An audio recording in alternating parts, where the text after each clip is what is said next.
Hey guys, today in this video, I'll be showing you how you can create QR codes in Canva. Alright, so let's begin.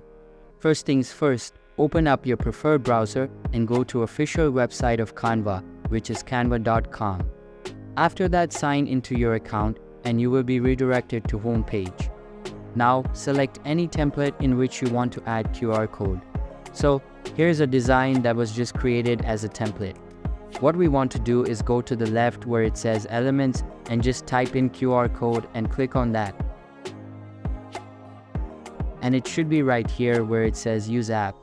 I already have it here, but maybe it's going to do it again where if you haven't used it yet, you're just gonna have to click on use app and click one more button, which is pretty simple to do.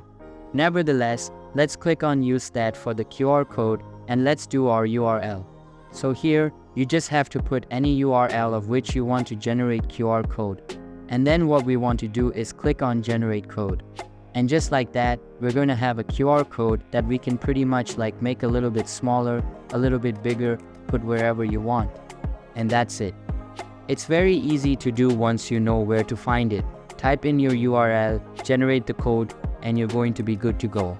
And that's how you can create QR codes in Canva. So that's all for this video. If you find it helpful, consider subscribing and giving this a big thumbs up. And I'll catch you in the next one. Thanks.